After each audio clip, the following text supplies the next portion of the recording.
So joining me, we have an incredible panel here, are 5 of the nation's leading nonprofit investigative news executives. Right here is Raney Aronson-Rath from Frontline, Steve Engelberg from ProPublica, Matt Thompson from the Center for Investigative Reporting, Carroll Bogert from the Marshall Project, and Gerard, Ryle from the International Consortium of Investigative Journalists. And welcome to you all. We really appreciate your willingness, and especially to Raney, who we haven't seen. Raney and I have actually never met, even though we've done 2 projects together. We've worked a lot and together. We've worked a lot together, so we're really delighted. We will open this up for questions and involve the audience, but we do want to begin with a few core questions for this group. And I think first it should be said that nonprofit investigative journalism barely existed, 10 years ago, and today there's a tremendous amount of financial support for it. But all these people are in positions of real responsibility. And I think the first thing we'd like to talk about is the question we've asked is, what keeps you up at night? And what is really worrying you in your positions? What do you think about? And Raney, I wonder if we could start with you. What is keeping you up at night? You're in this fantastic position. Frontline is growing. It's highly recognized. You've won wonderful honors recently. But what's the flip side of that? What's keeping you up at night? I mean, I think anyone in this position could say what doesn't keep me up at night. So I'll start there. I mean, anyone who's honest and humble enough to know that we're all human and we can make mistakes, thinks hard and long about systems in place at Frontline that were really working well years ago that we've had to shift and change. And I'll give you a couple of examples. Yesterday, I wish I had seen the deep fake session, because that's what really keeps me up at night is video manipulation and vetting actual assets that we use in our films. So, we're a documentary-based series, and as Steve and I know, and we work together all the time, the vetting of those moments that you see in every documentary, we fact check and we look at from every different angle. The issue for us now is that when we want to really work from situations that are overseas in particular, how you vet those scenes overseas, and we're working on a film right now that's going to be on the air very soon, in which we're looking at footage out of Gaza and the incident from May 14th last year. And so if you look at the IDF footage, and then you look at the Palestinian footage, you look at the Hamas footage, how you actually create a holistic and also journalistic moment when you don't know what's happening with the actual film itself and the manipulation is one of the most challenges that we have, that I think anyone in the visual space is having right now. And if you're not having that, you should have it, because trust me, what we find when we look under the hood of edited moments is some of the most alarming things. I think some of the takeaways for me, and then I'll move on, is because they all have really urgent things as well, is that one of my assumptions that I've really had to challenge myself about is that I think that everybody knows what an honest and ethical edit is. And when you really work with a wide range of people, some of whom are journalists, some of whom are editors themselves, some come from the film world, some don't, some are traditionally trained, some aren't. The idea that there's this actual knowledge of what is journalism isn't true. And so we spent a lot of time lately talking about what do we think is an ethical edit. And of course, you guys all know about the Jinx situation and many other situations in which edits are made. And I can't judge that one because I'm not in the middle of it. But I will say that these are judgment calls based in journalistic ethics. And that's what keeps me up at night. Thank you. Steve, it seems like every day we're hearing about new ProPublica initiatives and new money flowing to your organization. Your website reports that your most recent annual revenue was more than $43 million in 2017. The first year of the Trump presidency, and I'm assuming it's grown further, in 2011 you reported $10 million. So with this huge growth, what keeps you up at night? Because you're like more success than you can imagine, but does it give you any cause for concern to have that kind of money, but will it dry up? I watched I watched Marty Barron get asked this question the other day at a panel, and he had an answer that I thought was good. He said, Marty, what keeps you up at night? He said, sleep apnea. So if you don't have sleep apnea and you're in one of these organizations, yes. There are a couple of different things that one worries about regardless of growth or slow or otherwise, which is, are you building a sustainable enterprise? It would be tempting, and the editor in me certainly has been tempted to do this, to take every single dollar additional that has been given and hire myself a reporter, editor, video journalist, audio journalist, or data journalist, and just keep them for the rest of time. But we have to try to forecast a very uncertain future, and that's one of the things that I do worry about, whether the Trump presidency ends in 2 years, 6 years, or whenever. It's going to end at some point, and what will that look like in the universe of people who contribute to nonprofit journalism? We all have this sort of dream that we will go back to normal. I think the new normal in the history of our times becomes the normal, so I don't believe that we're going to go and have a budget that's a fourth of where we are today, a revenue that's a fourth of where we are today, but I could easily imagine it dropping in a different environment. Not to mention that we have raised money entirely during a bull market, and so, if people felt less wealthy, would they give less? Probably. The other thing I want to mention very quickly, because it came up in one of the sessions, and I thought we didn't really fully get to engage an answer to it. A question was raised about the fact-checking of data journalism, and this is a really interesting question, because a lot of news organizations, Reveal, us, a lot of people have gone into the world of doing original statistical and sociological research. We've started to do our own statistics at a very high level. Well, how do you know you're right? And one of the things that non-numeric people like myself have to learn about statistics is that actually, despite the fact that it involves numbers and equations, it is every bit of it, arguable. And the one thing you can be sure is if you publish something based on a calculation or an algorithm, there will be somebody in the universe of statistical bloggers, and yes, there is such a thing, who will come after you and want to prove that you're an idiot. And the more that you do this, I see Jen LaFleur laughing in the back, the more that you do this stuff, the more you get good at it, the more exciting it is to bring down you. And so I worry an awful lot that the systems that we have, traditional journalism systems to vet this work, are being outpaced, frankly, by the quality and ambition of it, and that is something that we're thinking about a lot. We have a very good data team, but there are points where we have failed, some notable ones, and do you check every piece of data entry in a spreadsheet? Do you check random rows? Do you check all the rows? I don't know, and I think we're going to have to deal with this because I think an awful lot of us are going to get into doing original stuff, as we should, but we've got to maintain the quality of it so that people trust it. Steve, I'd be remiss if I didn't ask you a question related to the markup, since it grew out of your organization. And I think about the Washington Post and Vox.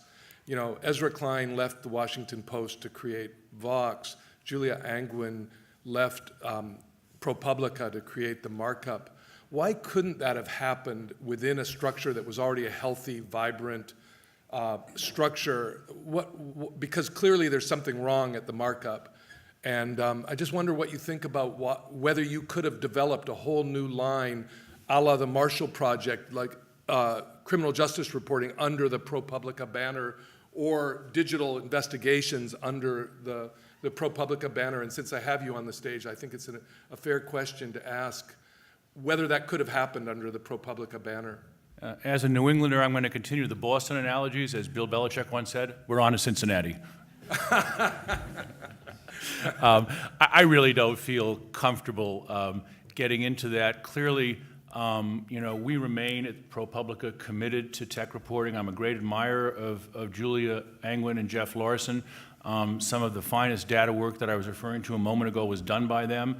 I have never felt more stretched and challenged and, frankly, proud of being, and I was the final editor on all of their big projects before they left, because despite my innumeracy, I'm greatly a believer in what they're doing, and I just hope that what they're doing works out, because there is room in journalism, nonprofit journalism, and American journalism for the approach that they want to do. I think they're absolutely onto something of combining programmers and so-called traditional journalists.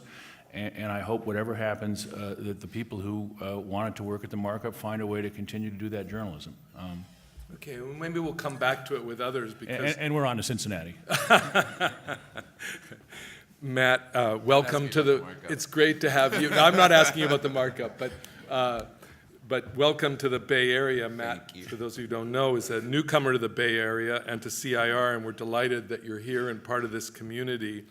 And you have a lot of experience in public journalism, in nonprofit journalism, and we've seen that one of the differences between CIR and ProPublica is that you have a clear public brand, more a la Frontline with Reveal.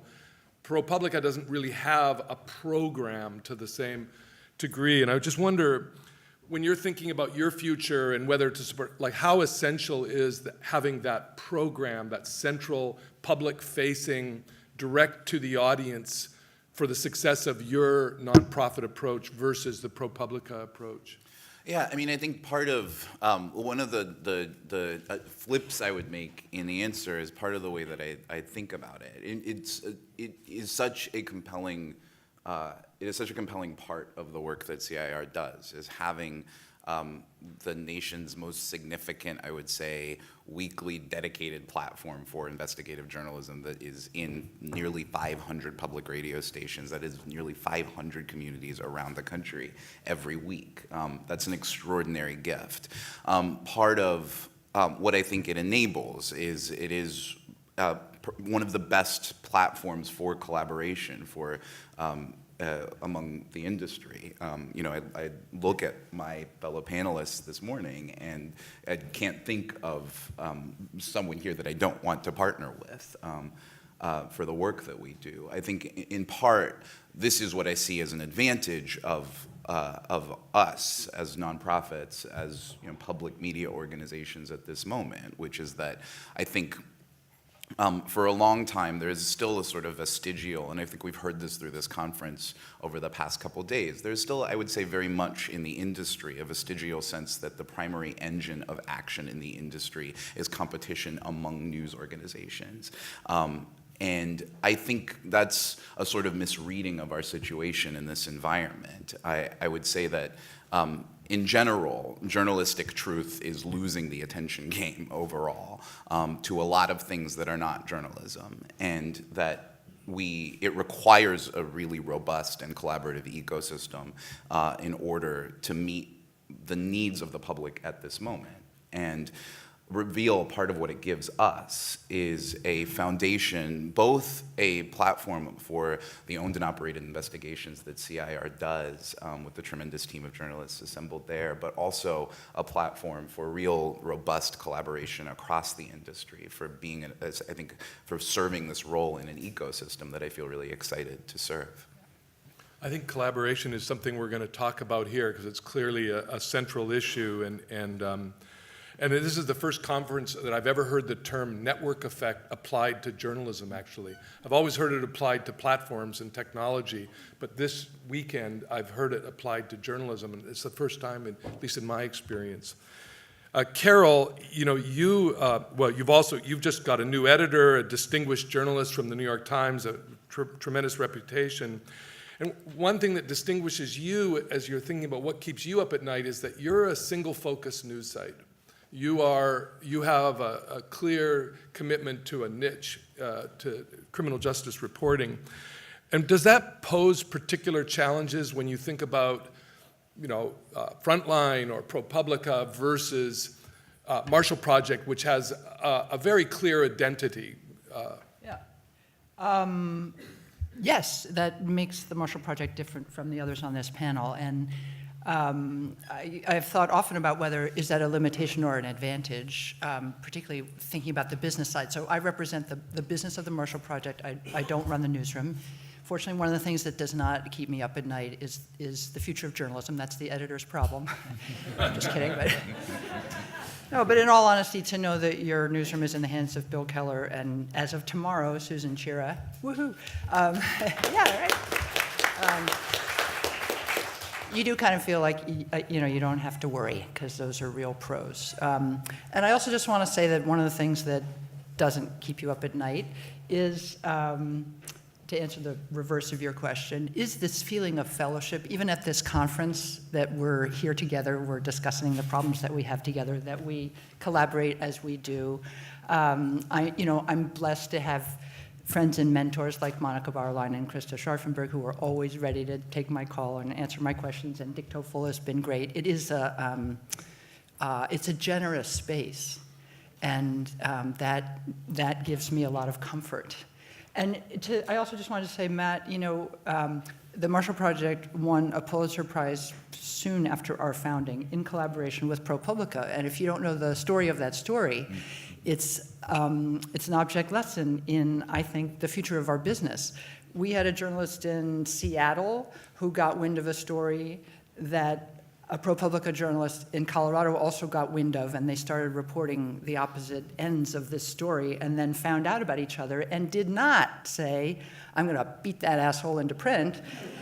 Said they called each other and said, let's do it together. And the fact that two nonprofit media organizations won the Pulitzer for work that they did in collaboration, not competition with each other, is a loud bell ringing in our industry. And it is, we look forward to more collaboration with Reveal and with everybody on this panel. And that, I think there's strength in numbers, and we can feel our numbers here right now. I'm not answering your original question at all, which is being a single subject newsroom. Well, in the sense of, if people lose interest in that particular, there's clearly a heightened interest in criminal justice right now, but we do work in cycles in our society, Yeah. and that may not be. I mean, climate change might become the, I hope it does. but I mean, it could have ramifications for you as well. It could. I mean, one of the things about criminal justice is that, unfortunately, it touches on virtually everything in American society. The criminal justice system, in case you hadn't noticed, ate America. All the money went there instead of everywhere else that it might have been to promote our social welfare. So it's a remarkably diverse set of stories that you can pursue. We also do write about immigration, which we consider to be kind of a parallel criminal justice system, and that's a huge topic that will also keep us busy for many years to come. So no, we don't really worry about running out of stuff to say. I think, I'm blessed not, unlike Steve, I don't know anything about the markup, so that enables me to talk about it. I have no opinion. I don't know what happened there. They seem like nice people. I met them once at cocktail parties. I don't know.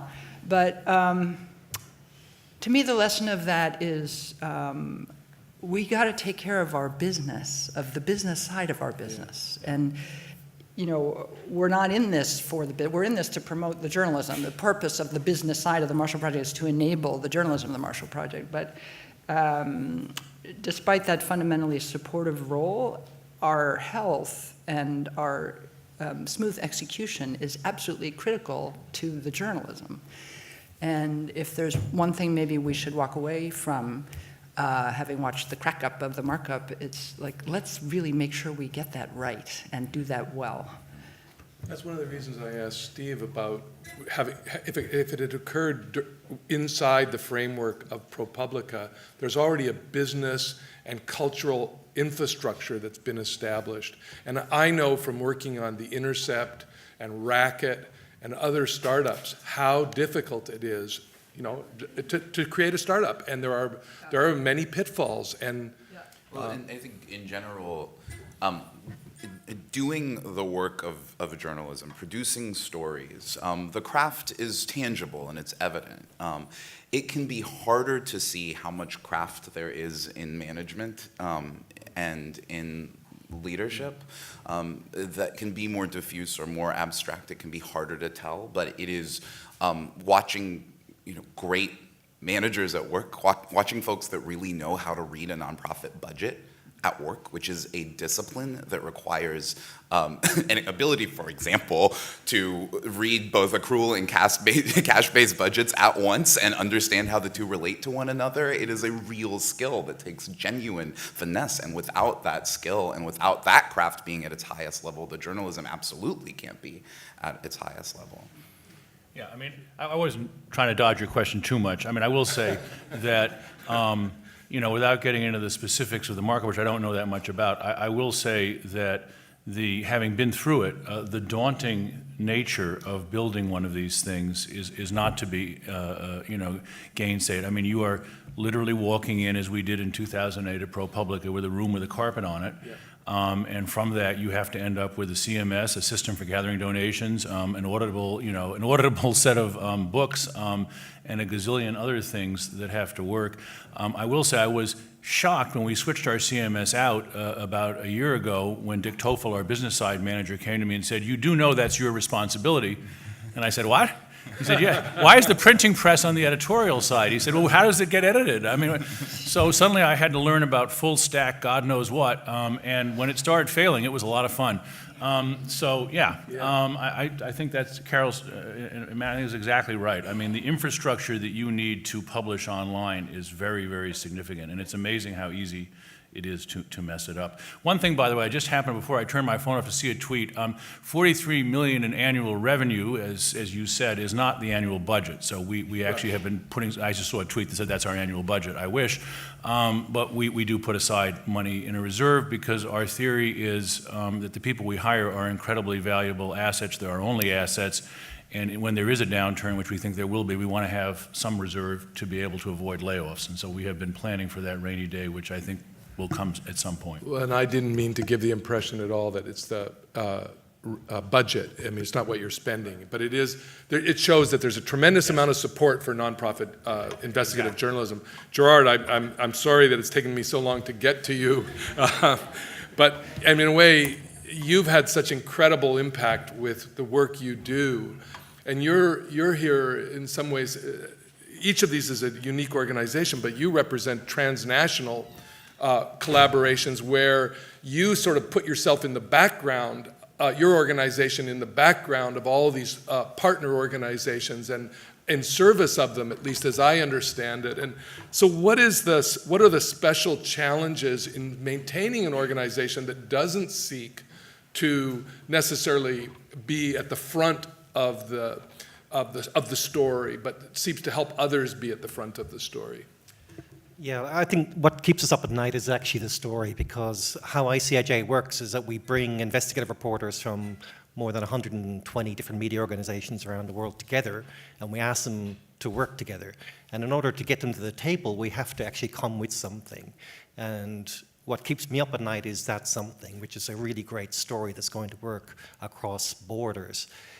Because we work in so many countries, and we've worked with 109 media organizations with the Panama Papers, which we're best known for, it presents a lot of unique challenges, and some of it is actually the safety of the reporters in question, and some of it are kind of unexpected things. Like when we were working on Paradise Papers, the mother of one of our employees was blown up in Malta by a bomb, which was kind of related to the Panama Papers, and we had to deal with that.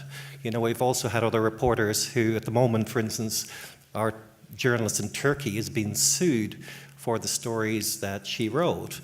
And it's, you know, again, a unique challenge for us. How do we protect the safety of the journalists? We also have to think about the data itself. We get these huge data sets which allow us to get the journalists interested in the story. And we have to worry about how do we protect that. So again, we spend a lot of time and a lot of sort of sleepless nights worrying about how we can keep people from getting into our systems and how we can get the information to the reporters in a safe way. Because again, because we work in so many different countries, we've got to work with reporters who sometimes only have internet 1 hour a day. And you're dealing with big newsrooms compared to little tiny outlets. So everything you build has got to be almost like a Model T Ford. It's got to work across every country and every situation. And then the other thing that keeps me awake at night too is the safety of sources. I think this is something that should be at the forefront of every journalist organization at the moment. How do we protect our sources?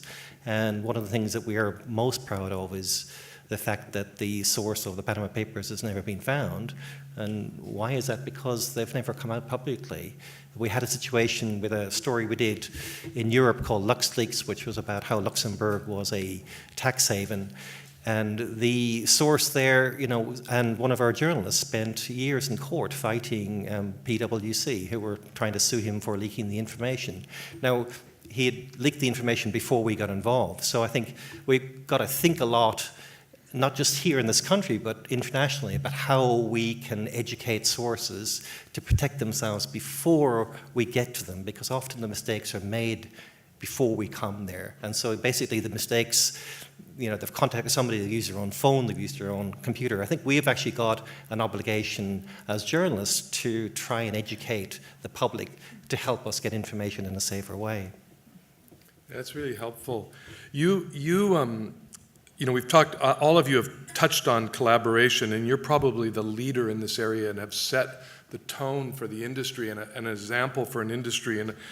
And I wonder if you could talk a little bit about the secrets. What's the secret sauce that you have? You sort of have described it in different ways, but I think it'd be helpful for people to know what makes for a successful collaboration. How do you do it that people want to come back and work with you again?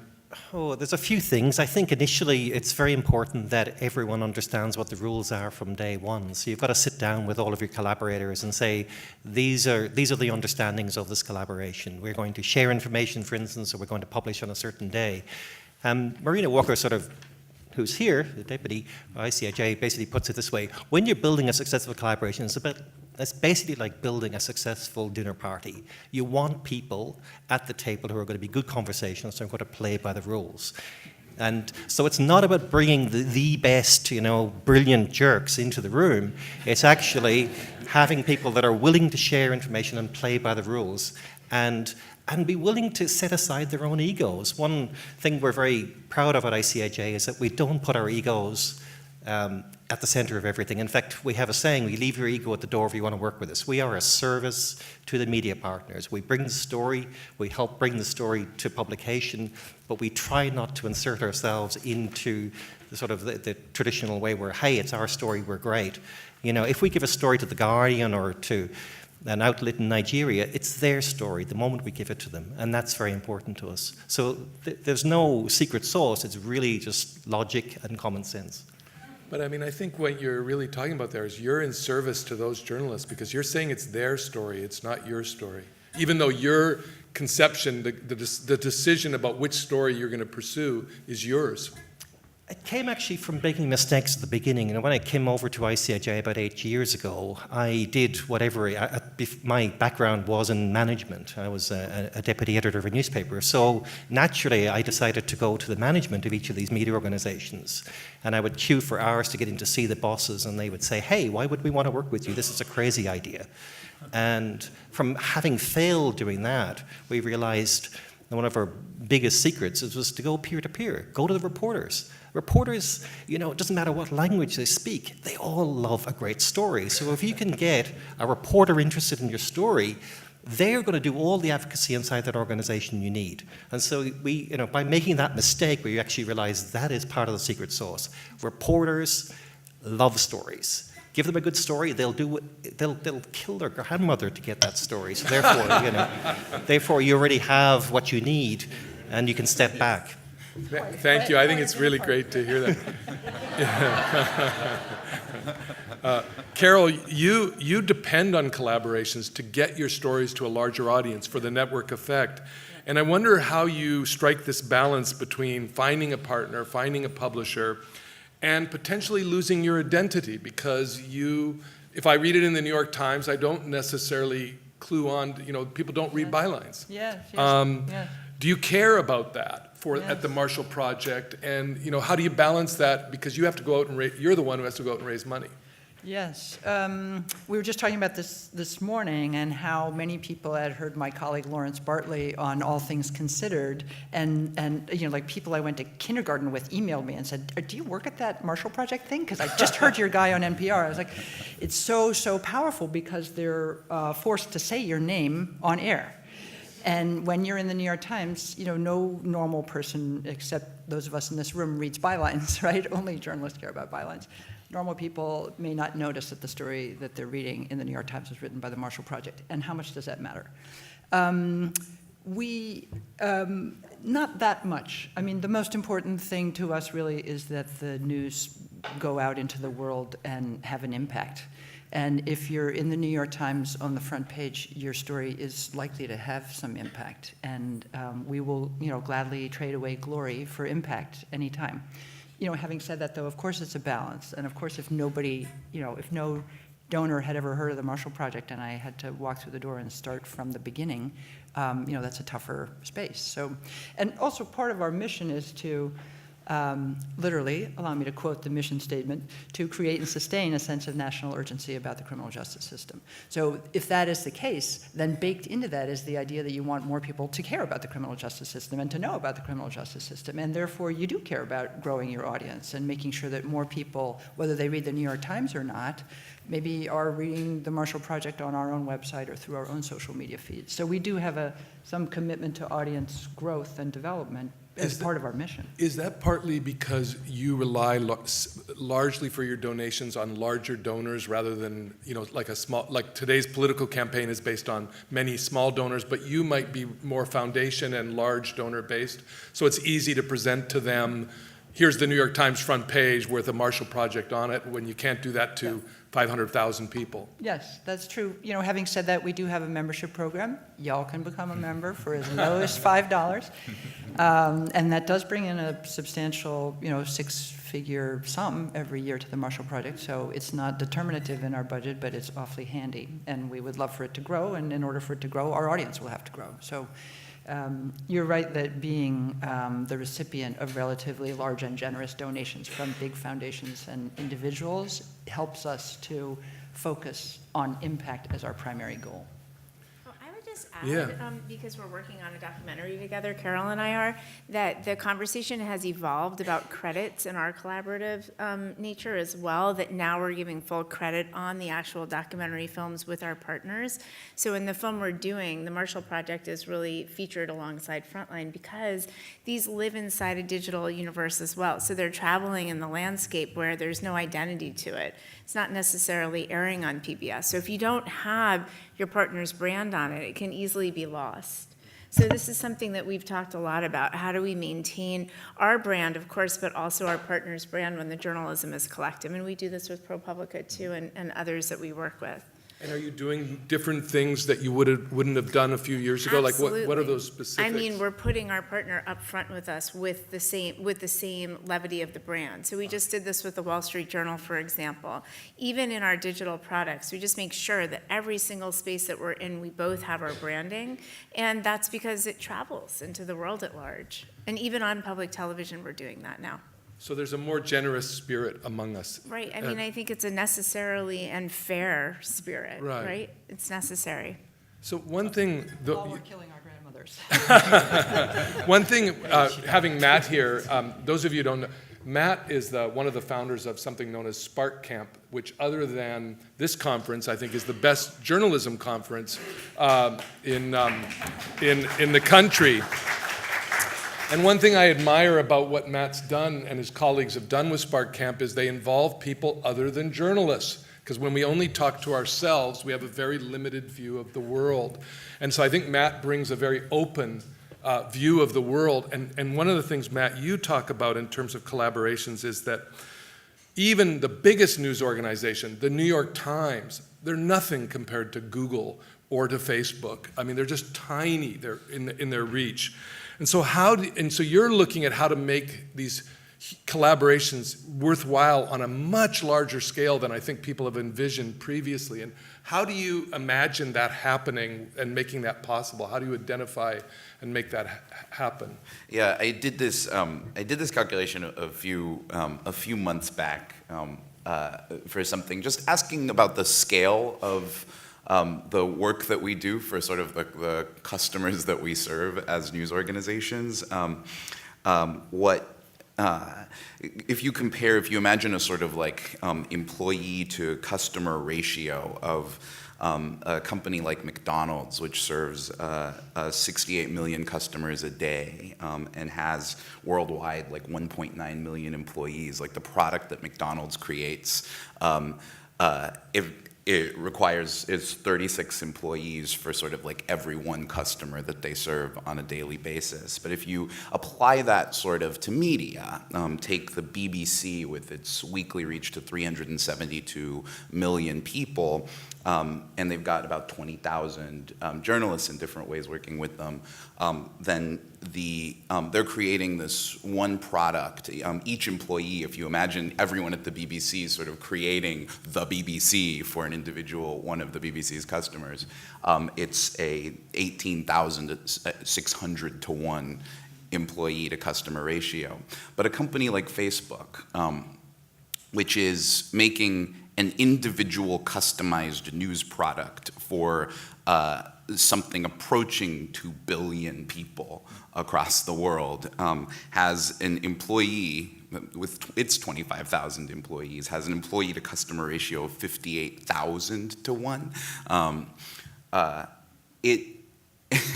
Those 58,000 people creating 2 billion different customized news feeds. The scale on which, in the environment in which we're operating, is that, I think, is sort of the challenge. That, in fact, the media product that is an alternative to Reveal for many folks it might be a Twitter stream. That is the thing that their attention can accrue to if it doesn't accrue to our work. I think that means that collectively we're also engaged in the challenge of trying to support another brand, which is the brand of investigative journalism too. We are trying to undertake, in the work that we do day by day, undertake a process of public education in 2 things at once, both informing the public of the things that our stories cover, but also helping to set a standard for what it means, what investigative journalism is, and how it is distinct from all the other media that one might consume, what values go into it, what standards the work is held to. I think of our work, the collective sort of brand that we're behind here is being sort of like concentrated detergent, right? Like the investigative journalism is the purest distillation in many ways of what the brand of journalism should be about. The stories each themselves have to demonstrate to the public in their robustness, in the quality and standards that they demonstrate, what it is that distinguishes us and that makes our work valuable worthy of the public support for it. So Matt thinks on the global scale. Steve, you're doing something really interesting when it comes to collaboration, which is you're moving into an area that I've had a lot of personal concern about, which is local. The decline in local journalism, and yet ProPublica is now, I think you have 22 newsrooms around the country, you have 13 people in Chicago, and it's relatively new. And I'm wondering what you've learned about collaborating with local publishers and collaborating in local markets, because I think that's, at least for me, that's my greatest concern about journalism in the United States, is that. Yeah. I mean, first of all, I actually had a long list of worries. I ran out of time. I think one of the worries I would have mentioned up front is, I do worry: are we doing enough, all of us on this panel and in general in the business, to address this problem, which clearly is dire and difficult. What we have learned so far is interesting. We refer to the 20 newsrooms. That's the local reporting network, where we fund a reporter in a local newsroom for a year's salary and benefits, and then provide an additional amount of support from our home office to help do investigative reporting. Here's the good news. The newsrooms of America, as decimated and destroyed as they are still full of really good ideas. The quality of the work that we are getting proposed to us is absolutely outstanding. I mean, when we started this thing, we said to ourselves, perhaps only a tiny bit arrogantly, well, we have to publish all this on our site. How is that going to go? Well, all these things meet the standard. It turns out that the ideas are excellent, the reporters are excellent. What they lack is time and editorial help, which we can give them, and legal help. But the work is first rate. So right now, today, if you're not living in a news desert, there are still people, if you haven't read this, you should look on our site. We did a story with a young reporter in Elkhart, Indiana, about a corrupt police department, got the police chief fired, mayor stepped down, extraordinary quality work. There are Christian Shekels out there, and he's amazing. And he's, I think this has been a transformative experience for his journalism. What worries me is that I think these papers are slowly but surely sinking, and what I don't see yet, frankly, is the willingness of donors, either small or large, to step in on a continuing, sustaining basis and support this work. And I have to be honest with you, I'm putting my money where my mouth is. We have something in my town called the Montclair Times, funded by an AI writer who's losing hundreds of thousands of dollars annually, and he said, we're going to make it a nonprofit. Anybody want to help? So our first board meeting is next month, and the question before us will be, how do we get 3,000 to 4,000 of our fellow citizens to ante up a certain amount of money every year to support this darn thing, without which we won't know anything in my town? And I don't really think I have an easy answer for that, and I don't, I worry. Are we doing enough? Are we doing the right things? We have not seen locally what we see at the national level, which is this strong willingness now to say journalism is not going to be funded by advertising, others will step in. I don't see yet that same enthusiasm, and I think we've got to build that. Yeah, I think that's a very important point. Maybe we'll talk about a little bit more. I think one thing, Raney, with you with collaboration, filmmakers have many more choices of where to work now. I mean, it's an explosion in documentary filmmaking and in nonprofit investigative reporting, so there's much more being produced. And I wonder how that's affected the kinds of collaborations you're willing to do at Frontline and the kind of approach you're willing to take, because you're actually in a new kind of competition in the sense that filmmakers can go other places. That while you have a great platform, there are other platforms as well now. I think it's a great question. I mean, I'm really encouraged by it because it means there's a whole new generation of filmmakers out there that I can also recruit. Yeah. So I kind of see the glass half full in this way, which is a little bit counterintuitive. But what we find is so many more people going into this work, whereas, a lot of us have seen there was a real dearth of people going into the line of nonfiction investigative documentary for about 10 years. And now all of a sudden there's a flood of young people who are desperate to do this really great work. And I've found that a lot of them want to attach into a news organization structure. So not everybody, a lot of filmmakers do not want to do that, and that's great too. But a lot of the people who come to us now who are new to us really want the kind of editorial structure that we have and support that we have, especially on the legal side, I would say, but also on the editorial side. And we're pretty well resourced, so we can still offer budgets that are decent. Our budgets haven't been slashed. I think that's a really important thing that we say, that we believe time equals quality. So we give filmmakers time and support. And so we haven't had a problem where I feel like I'm competing for someone that I really want who hasn't done a Frontline, but I'm really encouraged by the new generation of people making films. That's great. I'm really happy to hear that.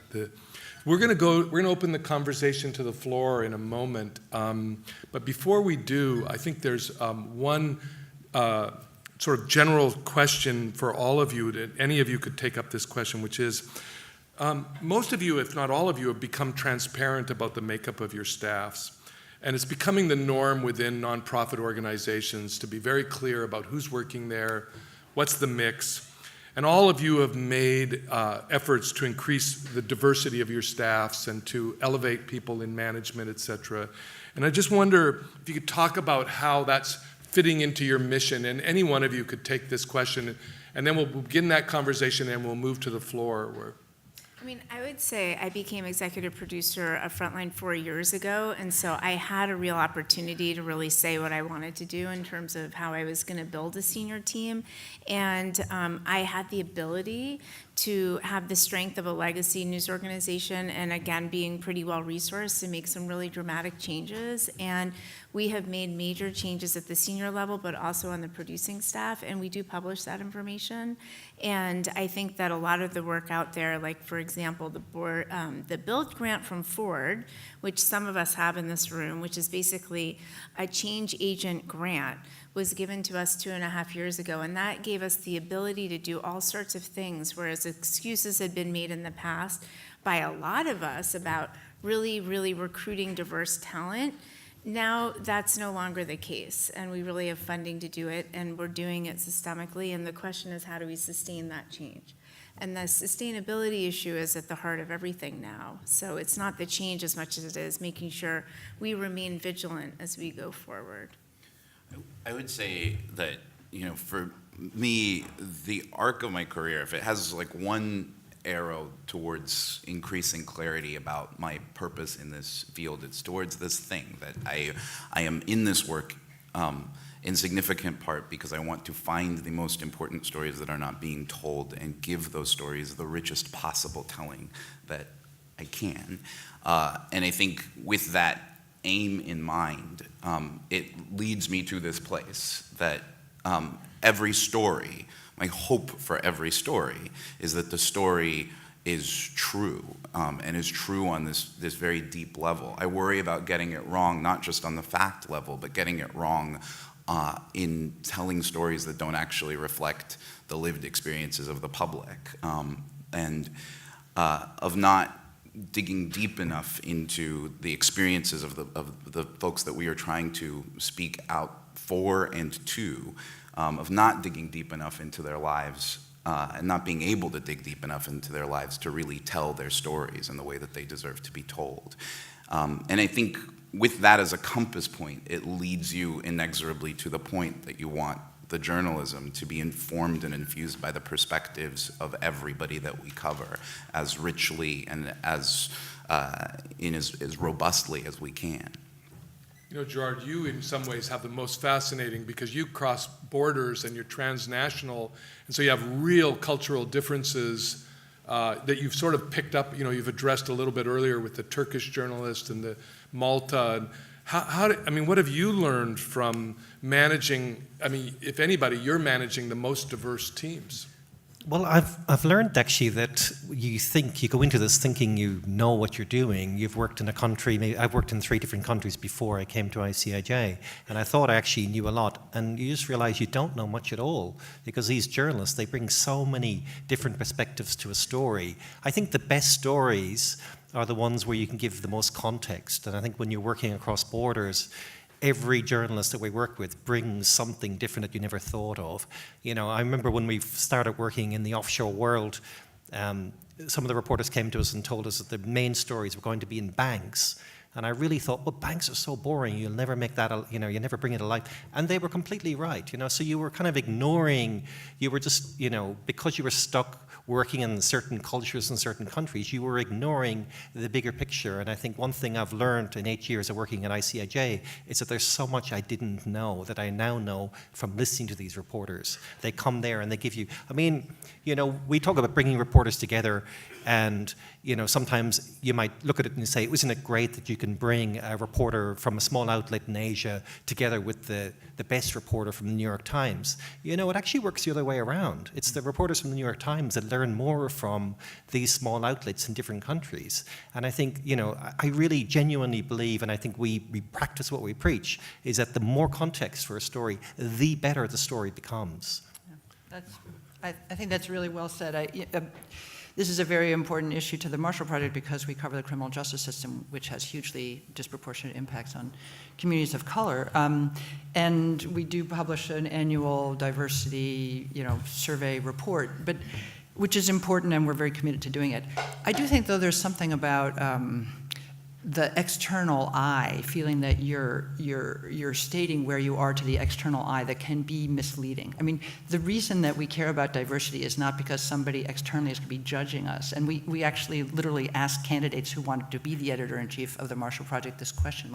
You have to want to build a diverse and inclusive newsroom because that is an incredibly exciting and positive professional challenge for you. Not because some external voice is saying you should be more diverse at the Marshall Project, but because genuinely that can be one of the most exciting and rewarding things that you do in your career.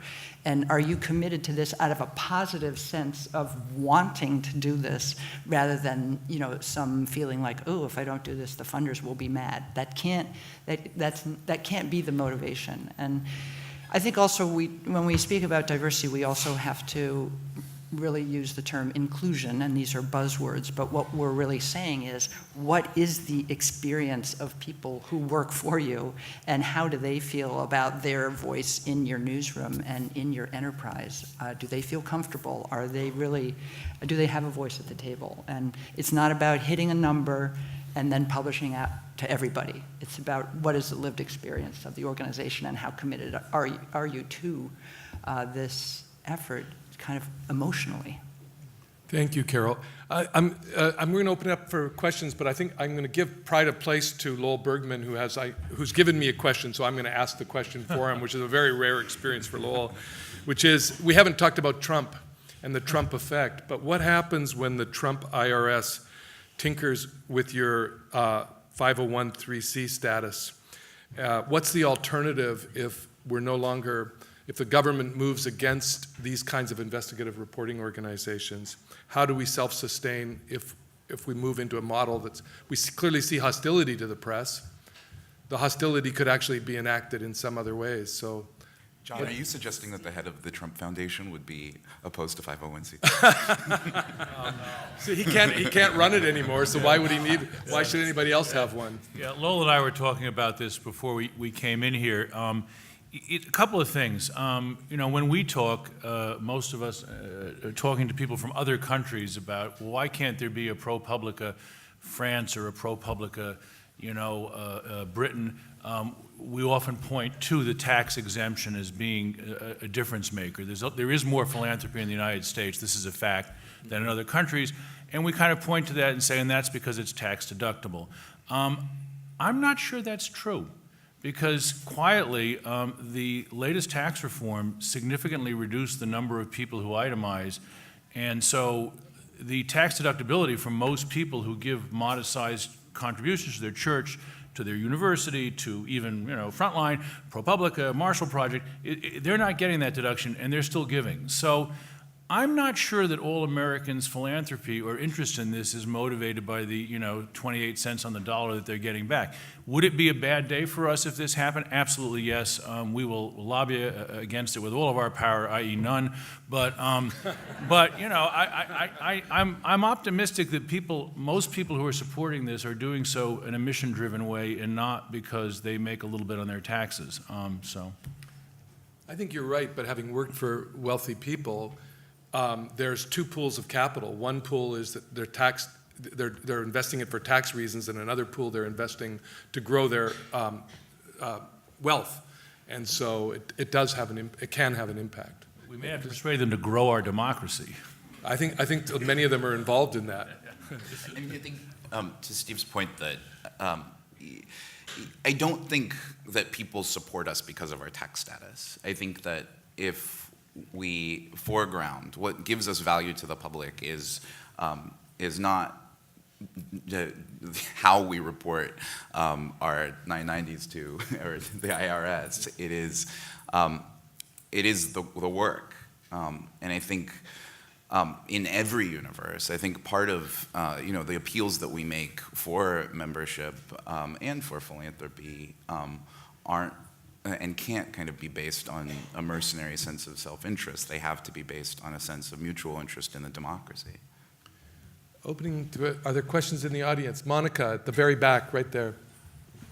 Just for fun, I wanted to mention that as far as we know, the only nonprofit news organization that has had its 501c3 tax status challenged by the IRS was Mother Jones back in the Reagan era. And for no reason at all, I looked up that file in December 2016, and we did win, and it's a really good read. The argument holds. So we may not be without resources. I wanted to pick up on the newsroom diversity question and extend it to audience, because that's something I think we've all been thinking a lot about, is how do we also be deliberate and thoughtful about reaching many audiences in the places where they want our journalism to come to them, and in with the voice and respect that they demand. Can we do that? Are we paying sufficient attention to that as a field? just jump in on the public media side, which I think is really important, is that one of the things about Frontline is that we're a film series that streams, but we're also for free. So something that we've been hearing increasingly is the merits of that, reaching diverse audiences, both on the economic side, but also geographic. So one of the things about public media in general is we're all across the country still. So that's been really encouraging in terms of our reach. The other thing is really expanding some of the impact that we're doing, and I have my colleague Erica with me now, and we're really thinking through how do we then take our broadcast, which you all know so well, but then taking it into the community, and I think that's an imperative for all of us who have news organizations, and I see us all doing that in iterative ways. How do we bring what we're talking about into a community to have not just the broadcast conversation, but a conversation with people? And that's a new model for us. It's kind of, everybody does that, but this is new for us. So the driest news desert in America, and it affects 2.3 million Americans, is behind bars. There is no news behind bars. And one of the initiatives that I'm most excited about at the Marshall Project in this year is that we're actually printing the Marshall Project and distributing it inside prisons around the country. And it's not easy to do. Well, we don't know what might be the censorship issues that we could face from wardens and other corrections officials. We're going in through educational programs and libraries and tablets, so there is some digital opportunity there. But I have to say the response has been incredible. We had hoped to be in, maybe 10, 20 facilities in the first year, and I just heard this morning, I thought that the number was 174, but I just heard it's actually over 200 facilities. I mean, this is a population that is literally starved for information. There's nothing. Thank you. Go ahead. I think one of the important things I tried to keep in mind as much as possible is that we speak not to an audience, but to audiences. I had the great good fortune of getting to be part of the team that founded Code Switch at NPR. Thank you.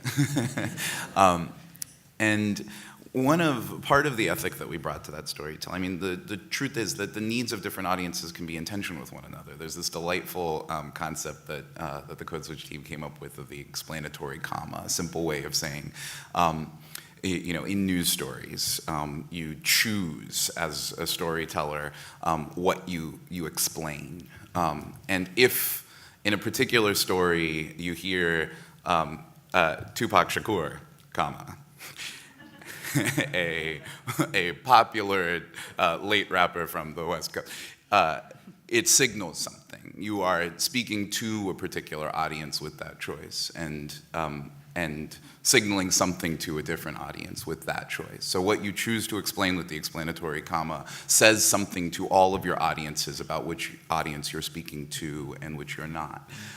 Which means that you have to, I think this is part of, an additional part of the reason, both for inclusiveness in our work, but also for an ecosystem. We can't speak to all audiences at once. We have to understand that we are speaking to audiences and increasingly strive to speak to them authentically.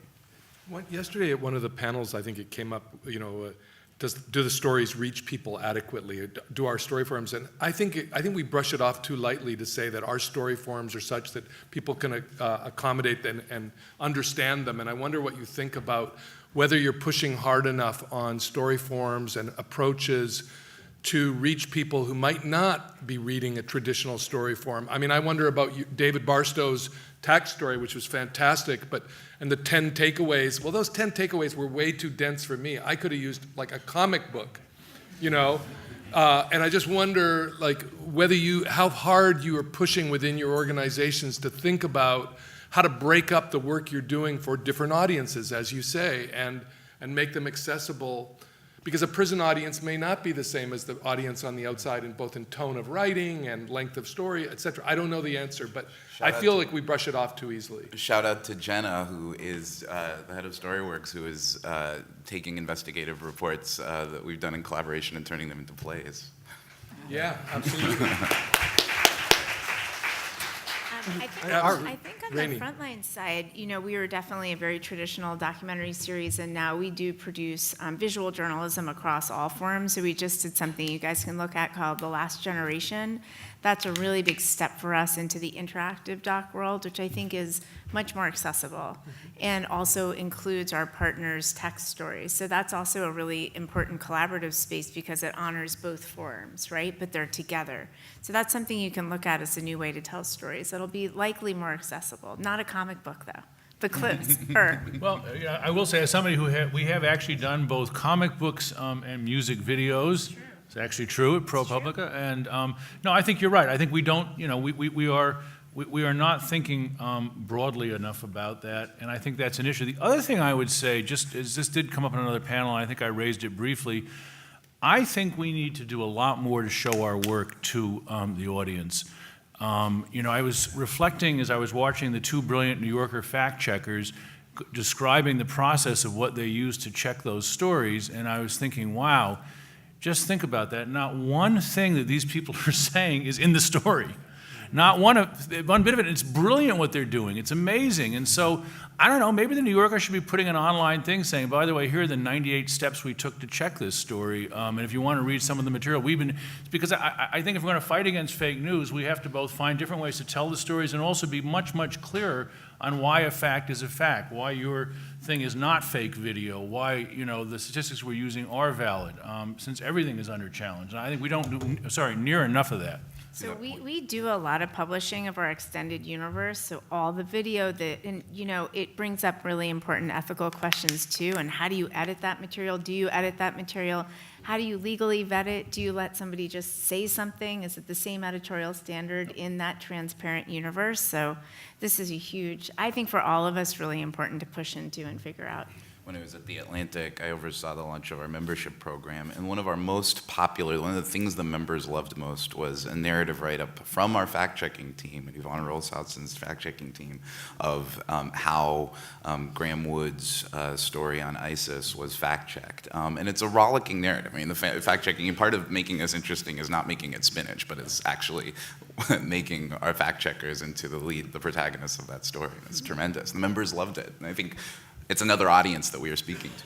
I'm not sure whether Madeline Barron's still here, but I think In the Dark Season 2 is a perfect example of this kind of taking you behind the story. And clearly Serial Season 1 also opened that up. I mean, when I started as a reporter, I was told, nobody cares about the problems you had, don't tell anybody about anything, just give them the facts. That was the culture that I started in. And I think both podcasts have really given us a model for transparency of the process and the public's interest in the process. Yes, in the back, the woman with her hand up in a blue right there. Hi, I'm Joanne Wallace, and I'm former general manager of KQED Public Radio here in San Francisco in the Bay Area. And I wanted to... Thank you. I wanted to follow on Steve's comments about the loss and ongoing, really disturbing loss of local and regional journalism. And I really appreciate hearing what ProPublica is doing in terms of seeding regionally across the country, coverage that's really important.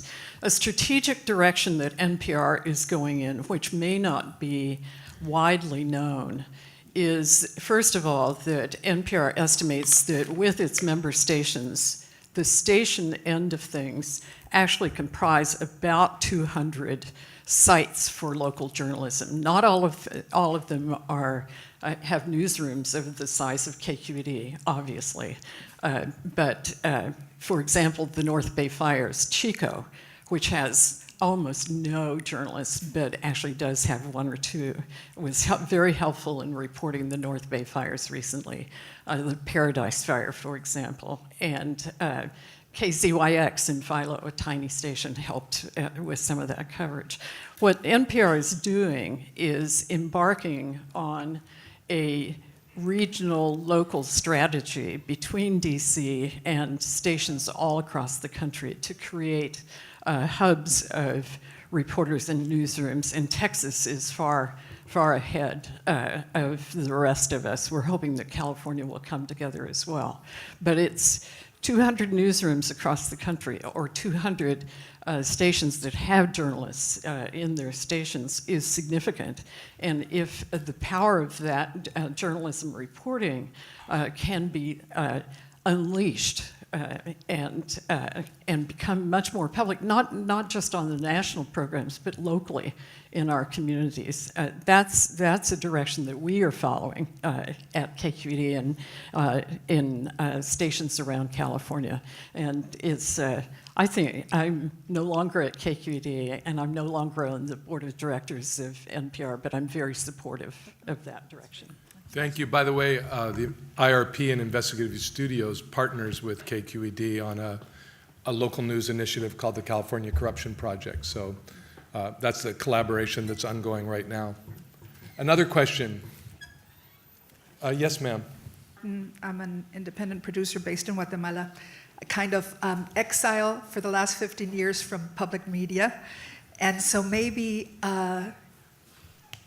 you could help me understand what's been happening in the last 10 years when we're talking about diversifying audiences and about collaboration, about getting the wonderful work that you all do to a Spanish-speaking audience in this country and across Latin America. I can probably jump in. Our approach is very simple. We actually try, we do not become the primary publisher of our material. All of our media partners we see them as the primary publisher. So they're able to publish in their own language. We're also very careful when we build these big collaborations not to have any editorial input, in other words, not to tell them what to do. There's two reasons for that. First of all, we've got no right to do that, but also you get around that legal issue where you're not going to be sued in 100 different countries because each organization has got to look after their own. I can give you an example of that. For instance, when we were doing the Paradise Papers, the Appleby law firm, which was the center of the documents that we got, actually decided to sue the British media, the Guardian and the BBC, and they didn't try and come after ICIJ, even though we were at the center of the investigation, and even though we were working with like 80 other media partners around the world, they only went after the British because they thought they could win in a British court, and they didn't. So it's kind of, I guess my point is that you've got to allow each organization to follow their own path and to decide themselves what's important and what's not important. Yeah, we have, being sort of more of a publisher ourselves, we have taken the approach of late, increasingly, of trying to translate the stories and post them in Spanish.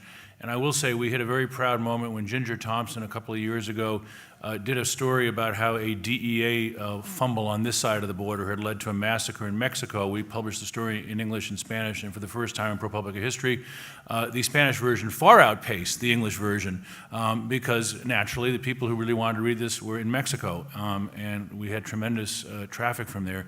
And I think that is, the future of what we're going to be doing in this field. We're covering immigration intensely, and we translate every one of those articles because we want people to read them at all, aspects of the story. We translate quite a few of Frontlines into Spanish. I think one of the challenges we have is in the documentary form, translation is actually quite a rarefied. You have to actually really do it carefully.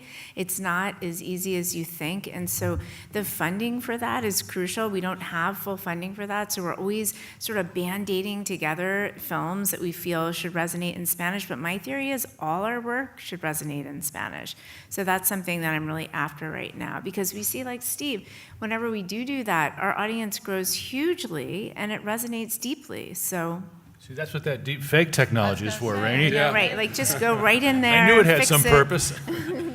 Other questions? Alden, right there in the... Thank you. My name's Alden from Jonathan Logan Family Foundation, and I want to push back a little bit harder on the ideological bubble, the getting across that bubble or inside bubbles that some of you may not normally get into. I mean, that's one aspect. Also, so in terms of your audience, do you know the ideological and demographic makeup of your audience? First of all, is that something you really look at? And secondly, if you know that, what do you do to get outside of the norm there? Just the choices that you make in terms of what you report about, will put some people off. So, for instance, if it's climate change, immediately some people will not even listen to what you're talking about or read your story. So, what are you very specifically doing, if you can answer that, to get out inside ideological bubbles that may not want to hear about what you're It might be worth reporting having on? all of you answer that, because you all have different positions, so. So after the Trump election, we actually were really curious what the ideological makeup was of our audiences. And just to take a couple of minutes to explain what I mean, we have multiple audiences. As Matt said, you have to think in the plural, because we have people who watch us on television, people who stream us, people who find us on Facebook and Twitter and Instagram. And so we're cross-platform publishers now. We're everywhere. So we looked first at our broadcast. The data for our broadcast is pretty positive in terms of the ideologies of the people who watch PBS, but actually Frontline specifically, are pretty 50-50. These are people who self-describe themselves, so it doesn't mean who they voted for, and so the data is imperfect, right? However, people who say they're progressive versus conservative, we were about 50-50. In fact, we leaned a little conservative, which was surprising, because I think what we're saying is that people who watch us on TV are across the whole country. So we're still in living rooms everywhere, right? And we're accessed for free. So maybe that has something to do with the diversity. When we looked further on Facebook and Twitter, we found we were much more progressive leaning, and that was disturbing to us, because those environments now are our top referral onto our website streaming. So we're very concerned about what's happened in our social environment. So next time, I hope you can invite this person, but we were working with MIT's Social Machines Lab to actually get underneath what's happening to us in social, and to look and actually reverse engineer when this progressiveness took root, because I think it's unhealthy and we don't want to be in this bubble. In fact, we're growing astronomically, but we're still growing inside that social media bubble. So this is something we're working on with MIT to see where we can identify some of these fissures and see what we can do to get back on track, or do we need to start again? These are really dramatic and provocative questions I think we should all be asking. Yeah, this is actually, I want to talk to you about that MIT thing. The data is actually harder to get than you might first think. Twitter is easier. Yeah, I mean, we do an audience survey, which is voluntary. So those people who want to sort of write in on an anonymous email, they're happy to tell us about themselves. We consistently skew too educated, if there is such a thing, but overeducated, whiter than the country, though not so bad, more educated. And so, yeah, that is a concern. Are we preaching to the choir? I think, on certain stories, we clearly do better than others. We've been absolutely torturing TurboTax lately, if anyone isn't following this, about the inability to file your tax returns for free when you're poor. And I would be willing to bet that if I saw the demographics on that stuff, it would be different than some of our other things, and that's great. I get this question almost every panel I'm in, and so oftentimes people stand up and say, well, why don't you hire conservative reporters? And I always say, well, what would that mean? Like, what would you ask them? Who did you vote for? Are you against abortion? So I mean, that kind of is a stumper to me. We certainly want to hire a diverse newsroom, and by that we mean in every possible way, including backgrounds. I've got, one of the questions that somebody asked in our newsroom, we were talking about an internal diversity survey, and someone said, well, should we put in our internal survey, do you attend church or synagogue regularly? And one of the regular churchgoers stood up and said, I don't feel that that's a good question, because I don't feel I want to answer that, because I feel like I'm in the minority around here. That's not great. And, I think that, the more diverse newsroom you have, the more diverse audience ultimately you're going to get. But I don't really know how to change the mix in a way that's going to effectively move this bubble. For example, I suppose if you were ProPublica and you wanted to sort of change who's reading you would really, really seriously launch an investigation of Mueller. And you would say, okay, we're going to just put 5 people on this, and we're going to figure out, how the dossier and the dirty cops did it. And I don't see any reason to do that, even though it would probably get me a different audience. So I'm prepared to do topics, I'm prepared to attack anything and everybody who, is lying, misleading, and, et cetera, but I think we can't do it on the basis of what Fox says news is. So I don't have a great answer. All right, what do you have? I would say that I think about this in a few different dimensions. So one of them is I mean, to Raney's point, one of them is strategic, that public media, there's a stereotype of public media as sort of speaking to a particular ideological slice of the country, but every few years, I can tell you from my NPR days, every few years when the threat comes to defund the Corporation for Public Broadcasting and to reduce federal funding for public media, what staves off that threat ultimately is not its appeal to a liberal crowd, but in fact, the need that folks in rural jurisdictions, folks who are in conservative communities who don't have much access to strong, robust, strongly verified information, that is the constituency that always clamors and speaks up in favor of supporting public media.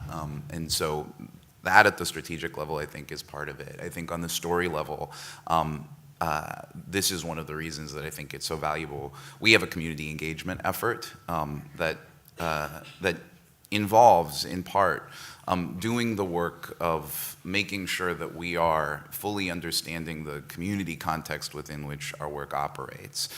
So that might mean, for us, for example, if we're doing an investigation on building safety in California, on school safety in California in the event of an earthquake, how will these buildings hold up?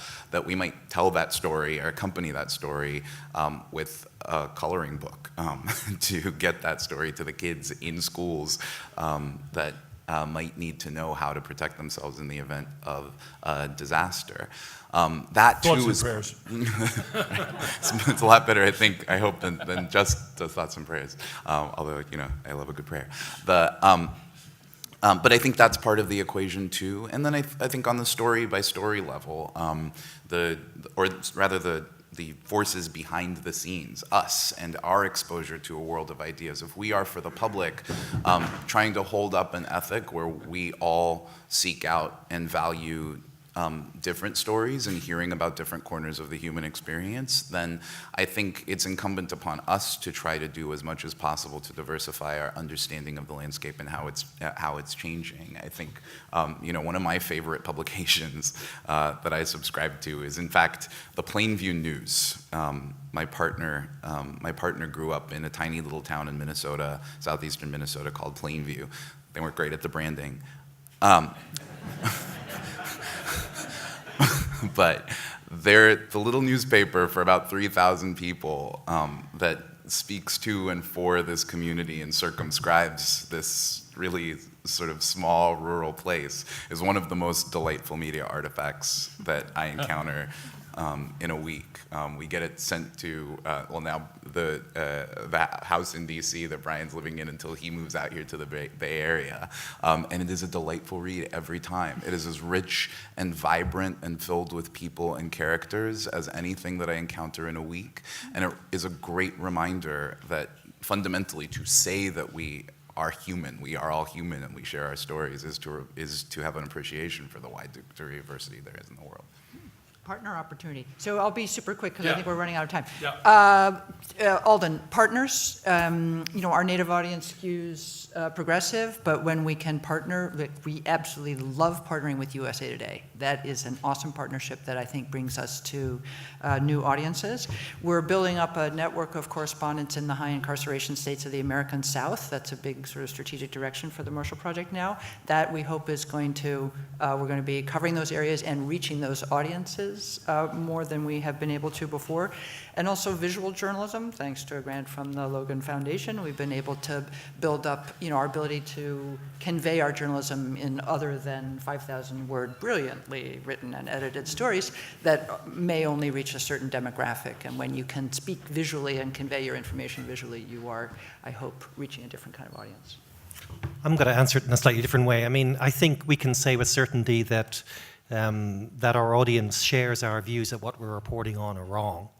How do I know that? Well, we know that people march in the streets after we publish stories. I mean, there were a famous case of people surrounding the Icelandic parliament and throwing yogurt and bananas at the parliament until the leader of the country had to resign. The same thing happened in London. They were marching in the streets against Cameron for almost a year. In Pakistan, a country you would never expect to have this kind of reaction, they were marching for a year until finally that leader is now in jail. You know, so that's how I guess that's the only measure we have. We don't have any fantastic metrics. It's going to be very hard for us to do that across multiple countries. But we know that what we're reporting on, people actually care about what we're reporting on. They're reacting to it, and they're demanding action, which is good. You know, just having had a lot of experience in local newspapers, Alden, I have bad news for you. I was the editor of the Rocky Mountain News and publisher before it closed. Had the unfortunate task of closing that paper. And when you're the editor of a local newspaper, you have a lot of information about your audience and about their views and what they look like and who they are. And in fact, researchers were always shocked when they came to look at our newspaper because we looked like Walmart. We literally, which was great to them. Like that was just like unbelievable success, right? Like that was a very positive thing. We looked like the community. And it is no guarantee that if you look like the community or you're ideologically open, that you're going to be a success. There is a reason why bubbles can actually help on a business model. And so it's very important to recognize that there's not a guarantee of being open to all viewpoints and to having all kinds of people outside the bubble. Because I experienced, our paper was unbelievably reflective of the community. It didn't matter. So I don't mean to end it on such a downer, but that's the benefit of experience, and that was my experience. So I want to thank our panelists. They were fantastic.